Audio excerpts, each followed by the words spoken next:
converted to Catholic faith, and now I'm still a Christian. I'm still a Bible believer. I don't practice or I don't go to church every week, but just understanding growing up and going to Bible school and you understand that the book of Revelation and there's different aspects of it.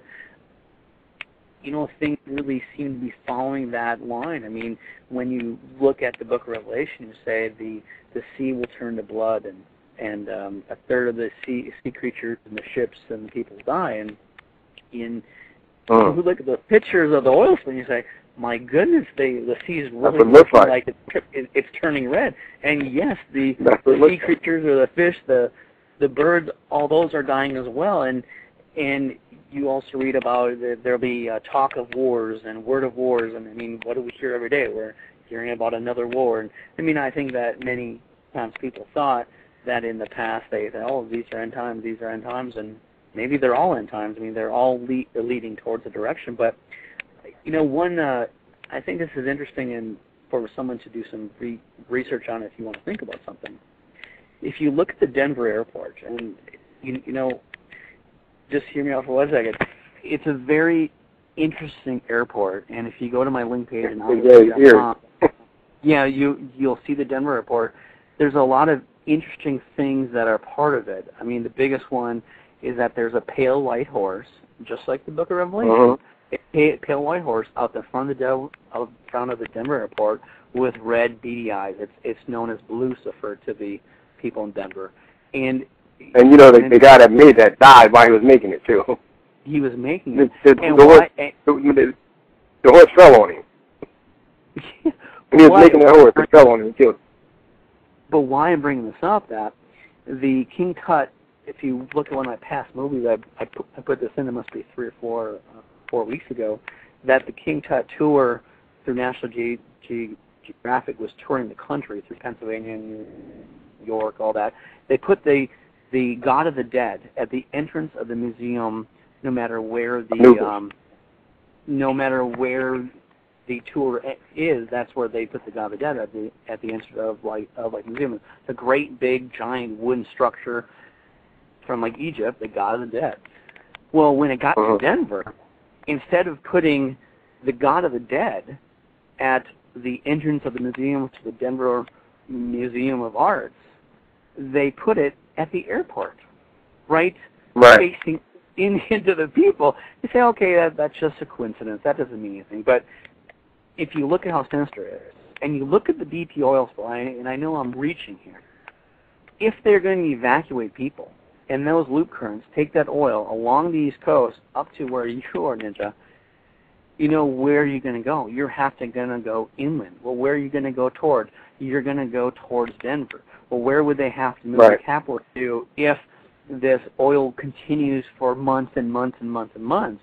And when we're listening to this a year from now, same here, but I hope that everything's changed and this never happened. But they potentially would move that to the Denver airport. And if you Google, it said the Queen of England has bought up a lot of land around the Denver airport. Why has this all happened? Why is this all around the Denver airport? Why is there a pale white horse? Why is there the God of the Dead? Why is there art murals that are so sinister and just unknown of why they'd put it there? Why did the Masons, the Masonic Lodge of that area, give a something to the airport saying to the New World Airport Commission that doesn't exist? And you ask these things, oh my God, where are we headed here? This is the biggest thing that you said the whole time you were speaking right there was why. People don't question. People don't ask why. If you ask why, then you're going to have to find. Go ahead. They're worried about the Lakers winning the NBA title, so they can protest and happiness in the street and overturn and burn cars. That's how our society is. If we win a championship, let's go out and be violent. But when things are taken away from us, I mean, as a kid, you're growing up and you're playing with someone else, and someone takes your toy. What happens? You get pissed and you cry and you pull their hair or you fight back. Well, if you go in the world and I'm making $120,000 and my income goes to $50,000, I'm pissed. But what do we do? We don't fight. We don't get violent. We basically vote people in, and we protest, and it does nothing because they still pass the healthcare bill anyways that no one read.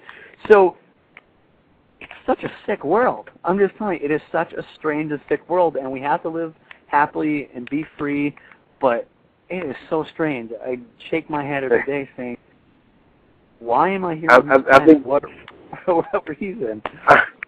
I think the way you feel is the way all of us feel out here that are listening to the show. I know I do. I'm just looking around like, why can't people see this stuff that's happening? Why don't you want to see it?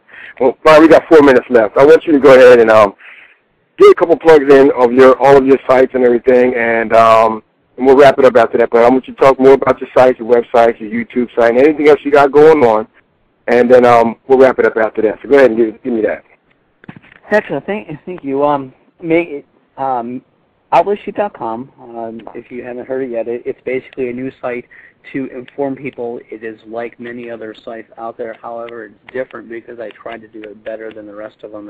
And yes, it's not the most prettiest format such as you would see in other sites. Just I wanted to provide people information the easiest, fastest way possible that I could do it, that I would have a platform to be able to, if I was anywhere in this world and have internet access, I'd be able to update my website. And that's some of the reason why I say, well, it's a great-looking site, but it could be better. Absolutely 100% down, but it's informative. And if it's updated 2 to 3 times a day with the news stories, I usually try to find 15 to 20 brand new news stories that you won't find out there in the public. As well as videos, I'm doing a lot of research on many current events and give you sides of stories that you don't see or help you connect the dots that you need to see, and that if you connect the dots in your mind, you'll be able to get a different perspective of what is happening in the world and be able to help your family prepare. The interview section is I try to find interviews that are like interesting, entertaining, something that will keep your mind interested in it. But it should, I'm not just going to put junk out there. It should be something where you can be informed. Yeah, there might be something on an alien once in a while, and you can say, haha, that was funny, and that's great, because sometimes maybe that's what that we need to feel. So that's a big point about the Outlivesheep, but it's to help you prepare for the worst and hope for the best. And like I said before, if we can all get together and have a beer in the future and not think anything and everything's changed better, great. But as long as that you and I know that we were prepared for our families, that's what I feel is important. The YouTube channel that I have, I try to put movies together that are entertaining as well as show a meaning or message. And some people email me or they put comments saying, oh, you shouldn't have the music in there and you shouldn't do this and that. I'm like, everyone can create movies differently. Everyone can do it differently. But if you understand, I'm trying to put something together that will show people what's really happening, how it's happening, and make them question themselves and their life to what is happening around them, so they can think differently and just be more informed on current events and on things. Conspiracy or not conspiracy, everyone has a different opinion. I just feel that being prepared and informed is the most important thing for ourselves and our family. Well, I agree with you, and I want to thank you, Brian, once again for coming on to the show. It was a pleasure having you both weeks, this week and last, giving us a lot of information. I know that I'm going to get some more emails about you, and I did check out that you did put up on the YouTube site. That was great. That's great. Please do that again for this week. Yep. Because I know a lot of people got online and checked that out. Once again, I want to thank you again, Brian, for coming on. You can check him out at www.outlivesheep.com or youtube.com/user/outlivesheep. And that's going to be it for the show today. I want to thank everybody for listening. Make sure you, one more thing. You can check me out on False Flag Radio every now and then. I was a guest on there last week. Check out False Flag Radio. They have a lot of good information on that show too, right here on Blog Talk. And hopefully I can get Brian back in. I can get in here again another week. How you feel about that? That sounds great. Whenever you want me on, just let me know. I'm more than happy to spend an hour with you guys.